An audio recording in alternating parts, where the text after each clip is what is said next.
everybody, welcome to the Uninformed Banker. My name's Gerald. Today I want to talk to you about Social Security. Woo! Just kidding. According to the government, it's going to run out in 2033 or 2034, depending on a lot of factors. Hell, it could run out a little bit earlier, let's be honest. Anyways, so yeah, the Social Security Trust Fund and Disability Insurance Trust Fund released reports saying that it's now going to end earlier. And as with everything else in our country, they are blaming it on COVID. Woo! Yep. So here's what happened. There's like Social Security, which is technically classified as like old age and survivors insurance. That is going to end in 2033 now. And then the disability insurance will end in 2057. But if they combine them into like one pool, they think they can eke out another year, and that they would end at 2034. So I don't know who did the math on that. But let's be honest, people. Social Security's not going to end because, think about it.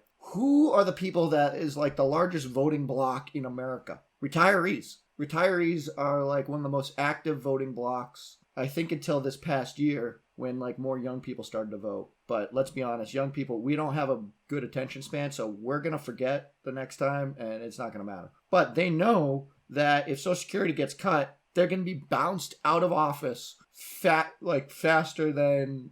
I can't even think of anything that they, faster than light speed.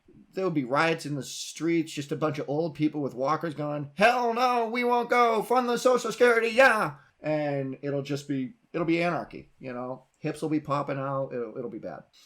Anyways, so there's that fact. That's one of the main reasons it's not going to be funded. I mean, come on. If they can print money for banks, then they can print money for Social Security. They're just fucking running the printing presses. Ding, ding, ding, ding. Oh, you want 100, you want 100, you want 100. I'm going to bail you out, I'm going to bail you out, I'm going to bail you out. Well, bail Social Security out, or you're going to get voted out. People already don't like it when you bail out the banks every other year.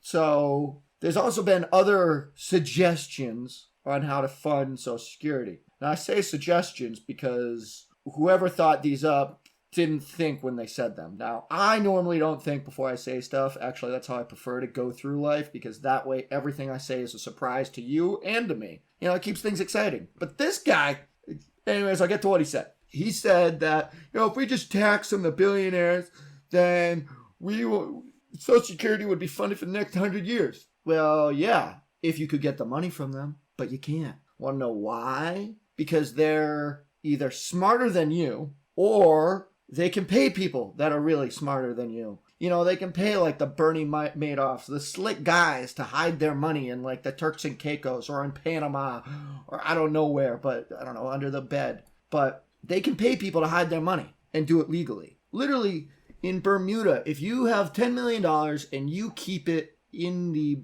Bank of Bermuda, you automatically get a passport. Just, nope, we're not going to check who you are. The Taliban, well, I'm not going to get into that, but, a terrorist could get $10 million and then just get a passport from Bermuda. Now, realistically, there may be a security check, but the gist of it is, you can become a citizen of Bermuda and pay Bermudian taxes. And they're not the only place. There's, I think, Cyprus. Yeah, Cyprus has a wealth passport that you can get for, it's actually a lot less than 10 million. I think it's like 2. And then you only pay like 1% in taxes. It's like a ridiculously low amount. But it's legal. These are countries basically going, look, we get 1% from some billionaire, then our island is funded for the next 2 years. They know that they are their own country and they can make their own laws, and they don't mind taking a small amount of money from the big guy when America wants to take all of his money. So he'll move his money there. He won't do as many investments over here. And then, you're still back at square one, except now you don't have the money. So where do you go next? You go to the next bracket down, which, yeah, they're well off. Some would consider them rich, but they're small business owners. These are the people that you want to actually have the money because they reinvest in their community. They're the ones paying for the new baseball sign. They're the ones that, your kid got in trouble because he gave some kid a swirly and now he's sitting in the principal's office and you got to go get him in the middle of work. So you ask your boss, can I go get my kid? And he goes, yeah, sure, whatever. You ask a manager at a big company, can I go do that? And the big company goes, no, you kidding? You clock out at 5 and then I'm still going to send you home with work. So, because the big companies aren't going to be affected by this. Amazon paid no federal taxes. Now, I know people don't like that, but a lot of that has to do with how things are set up with the state, how many people they employ. There's a lot more than, they do pay no federal taxes. They still pay state taxes, which are normally a lot more, but because you guys want all the jobs, I'm talking about you guys like the states, when you guys want all those jobs, you guys go, all right, you're not paying taxes for the next 25 years. All right, so quarter of a century, no taxes coming in from them. And then at the end of those 25 years, they go, we're going to close that plant. Like, what are you thinking? That's a classic prisoner's dilemma. A prisoner's dilemma is where it's better for two people that are in like different rooms to work together, like to not flip on each other. But because the cop is going, look, he's going to flip, and you can't talk to the other guy, you go, if I flip now, I'll only get a year. But if you both flip, you guys actually get 3 years each. And you both end up flipping. You use each other against each other. But if you guys both kept your mouths shut, maybe you'd only get a year, or maybe you'd get no time. It's called a prisoner's dilemma.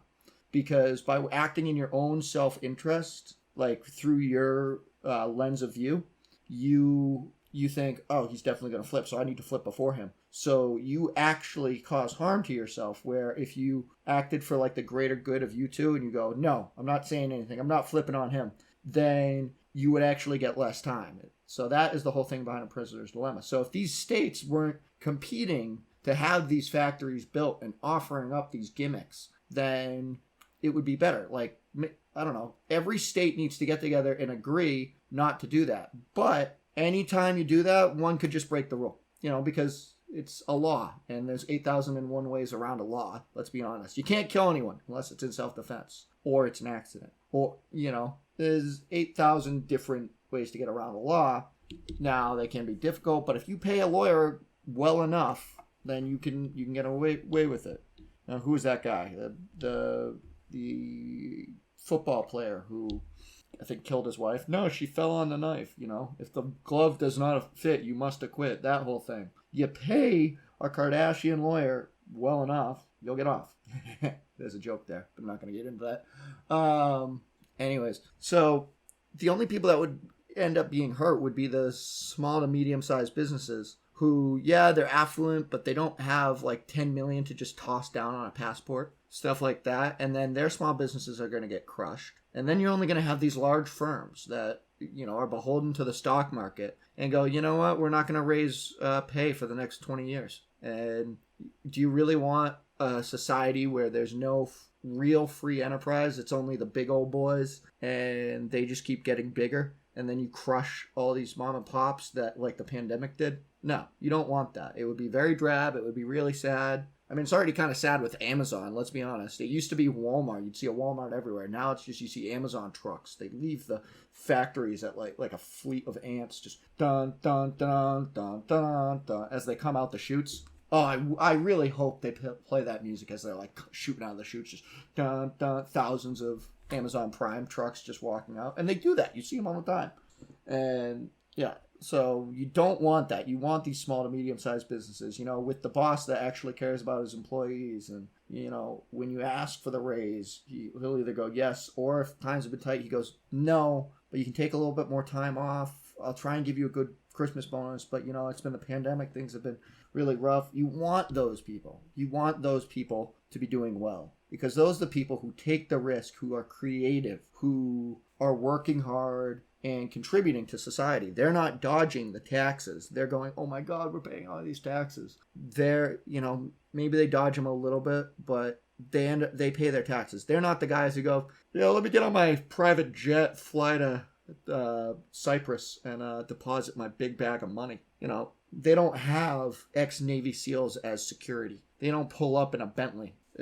You want those people to do well. And by taxing the rich, you're not helping yourself, because the only way to really get the rich in a corner is to get every country in the world to pass a law that there's a minimum tax rate.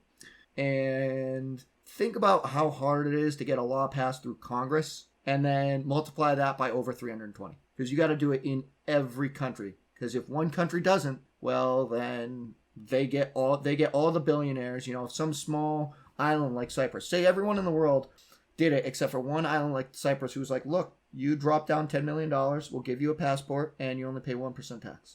Then every billionaire in the world would be a dual citizen of Cyprus and only pay 1%. And that island would have gold paved streets, which would both be amazing but terrible. Like, it would be bad.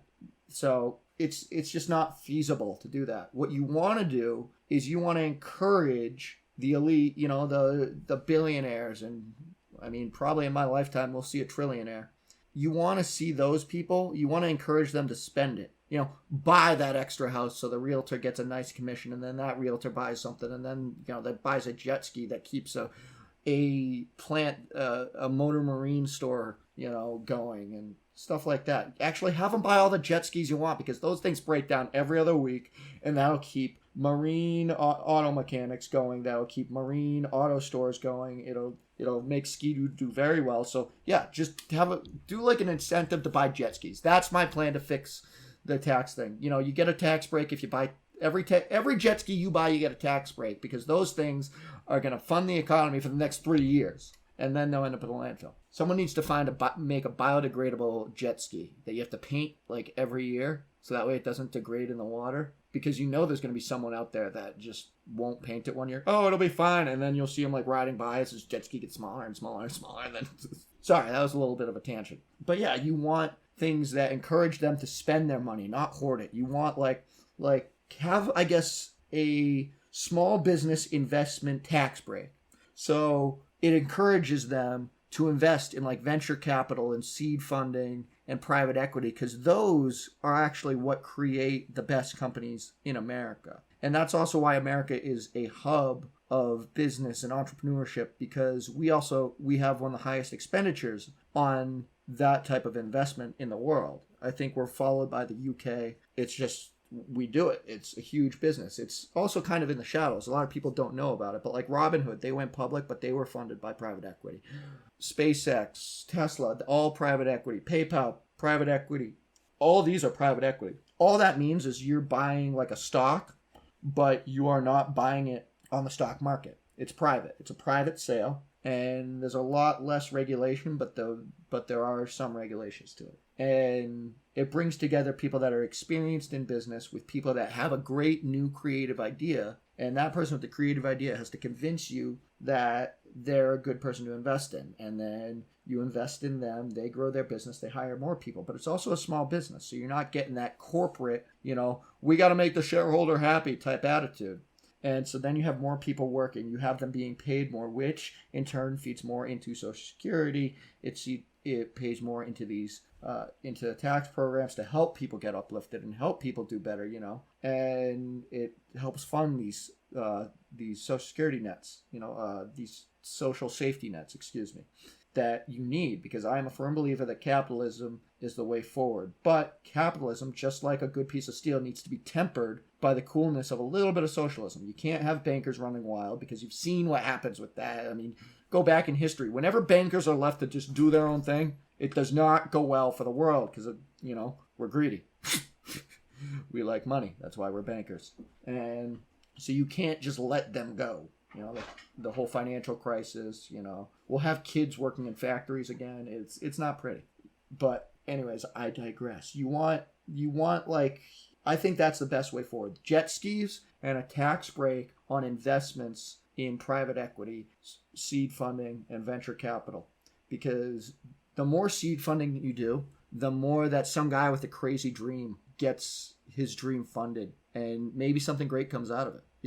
Maybe everyone gets their own personal jetpack or rocket or something. Or maybe he finds a way to test for diabetes without actually pricking yourself. Or maybe he restores vision to the blind, because that is an actual field in private equity. And I've personally seen some stuff that has already been proven that it works. And it's coming out within the next couple of years. That's the thing with these private equity things, is they take like 7 years for a fund to get funded. And then it takes another year to go out, acquire the company, give them the funding they need. And then it takes 5 years before that company is ready to sell the company or go public, because that's the timeline. It's normally like 7 to 10 years of getting a private equity fund together. And then you spend a year acquiring, you spend 5 years working with the company, expanding it, growing your investment, and then you spend a year selling it. So it's a 7-year process once you get the money. Now, there are other things you can do in private equity. There's called joint ventures, where basically the company comes in and you can get funded if you find the right people very quickly. But sourcing funding is just, it takes so long for these companies. They may have a great idea, but it took too long funding. And they went, look, I got a mortgage, I got to go. Or another product got funded before theirs, even though they had the patent. And it's just different enough, but close enough that it doesn't matter. So now their idea isn't worth making, and it's gone. And also, people are a little bit ridiculous with funding. Like, you'll have these venture firms that, like, they'll be like, oh, we did 100 deals this year. Okay, how many worked out? 3. That makes people not want to invest in private equity. They also charge ridiculous maintenance fees, which basically makes it equal to the stock market. The whole thing about private equity is that you invest in something that's risky, so you get a larger return. You have a year or two, it's called a J curve, where it goes below, you're actually like in the negatives, and then it comes up really quick. And so you make that like a lot of money really quick. But it's risky, it's really risky, because that J could just turn into a line that goes down, down, down, down to bankruptcy. But when you're having these companies that they invested in 100, only 3 worked out, and you only got a 10% return, when you look at the stock market and it's doing 20 to 40%, and you go, why am I doing this? I'm paying them. He just drove up in a new Lamborghini that I paid for with these maintenance fees, and I only got 10% return. I'm going to the stock market. I'm going to invest in an ETF. I don't have to manage it. It's got like 0.04% in maintenance fees, and I get 2% per year. And then it can also grow between 10 to 30%. But yeah, so that's an issue in the private equity business as it's on its own. But I could do an hour on that, to be honest. So that's what I think you want to do to fund like Social Security and disability, is you want to, I'm still a firm believer in the whole jet ski tax break. I think that is a big thing that would stimulate the economy. Boats and jet skis, because bring out another 1,000. The more people that own boats, the more they're going to break, and the more money is going to be spent on fixing them. It's going to be awesome. So that'll stimulate the heck out of the economy.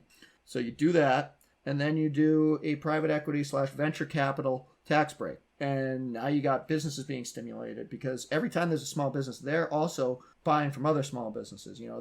They're buying stuff, they're buying computers, they're buying, I don't know what they're buying. But you're also having people being paid more, because typically the pay in a private business is higher than the pay, like a private equity funded business, the pay is higher than at a public corporation on average. And that's because there's no board of directors that you need to appease. There's no stockholders that are going, hey, you didn't up the dividend this year and you didn't buy any stocks back. Also, the whole government trying to tax stock buybacks, don't do that. That's a terrible idea. I mean, stock buybacks in general are a terrible idea. Well, they are and they aren't. The whole thing about a stock buyback is the company buys its own stock back. That reduces the amount of shares that are out there, which it increases the value of the shares. Now, the good thing about that is when the company wants to, say, fund a new business unit, they don't do this a ton, but they do it sometimes. They can then sell some of their own shares because they bought them back and the price went up. So then they can decide to dump like 100,000 shares and make 50 million and use it to fund, I don't know, the new hoverboards section of Tesla. I don't know. But that's what stock buybacks are about. But they want to tax those, and I don't think that's right, because that impacts retirees that invest in the stock market. It impacts so many people, and I don't think it's the right way to go about it, and it limits business and hurts people. So I don't think that's a good idea. Just look at the broad scope of it. Businesses doing well, tempered by socialism, is what keeps the world going around. Now, I mean, I think it's should be like an 80-20 split. 80% capitalism, 20% socialism. Because you need those social safety nets. You need unemployment. You need unions. You need these things that stick up for workers' rights. And, when everyone stumbles at some point in their life. And if you haven't, then you haven't been taking enough risk and you haven't been living life. Everyone falls on hard times at some point or another, and you need these things to keep you afloat while you're in your hard times. That's what you need. Now, people shouldn't abuse these things, because that's what gets people annoyed and wants people to defund these things. Because there's videos out there of some lady who, I'm not going to get into it. There's so many videos of people just so happy that they're getting their welfare, and stuff like that because they literally don't want to work. There's like a video of some lady that claimed she was disabled and couldn't walk. She gets her disability check and just starts dancing and laughing, going, they did it. They said that. I didn't think they would. She's dancing and laughing. She said she like couldn't walk. It was, yeah. So people need to not abuse those things. But that'll never happen entirely. But I don't know. Maybe keep a little force that checks in on these people. Like, hey, can you really not walk? And then you see them walk to their car as they leave the interview. Like, yeah. But it's a government. The more bureaucracy we have, the less it runs well. Like, governments don't function well with a lot of bureaucracy, but they also don't function well when there's only like, when it's basically a dictatorship. So you need that fine line of people having a say and not getting bogged down in paperwork. I mean, that's probably what hurt the planet so much. We killed like half the Amazon rainforest so I could print stuff out from a copier. But I digress again, So that's my take on the whole Social Security thing. It's not going to go dry because they can bail out the banks, they can bail out the car companies, they're going to bail out Social Security, so don't worry. Now, here's something that I think will happen. Actually, it already has. It doesn't draw a lot of criticism, and it doesn't draw a lot of attention when you raise the age that you can collect Social Security. I think that will happen. I think that'll happen very quickly because I know for my generation, I think we have to retire in our 70s. Maybe it'll be 80s by the time I'm ready to collect. For my mother, she had to retire in her 60s. She didn't make it. She never got to use it. And because they go, well, people are living longer. I'm like, yeah, but you're going to you guys are going to raise it to the point where, all right, you get Social Security for a year. And then boom, it's ridiculous. But I think that will happen. I think they'll go, well, we don't have enough to pay it right now. Well, up the years they can collect by a year. Anyone who's collecting now is grandfathered, but anyone who's not, we're upping it by a year. And then boom, you get another decade. Oh, here's another way they could fund Social Security. Anytime there's insider trading, I don't know, take some of the money from Social Security, use it on the market to make some money, When every senator got together right before they knew right when they knew the pandemic was going to hit the U.S. and they knew they were going to go on lockdown, so they got together in the middle of the night, had a meeting, and then immediately sold all their stock right before they announced it. I don't know. Have Social Security short the entire market with the entire Social Security fund and double the Social Security fund in a day every time that anytime there's insider trading, let Social Security do it. Have one or two brokers that their whole job is to trade with Social Security and they only trade on insider information because the politicians are doing it anyways. So why shouldn't Social Security?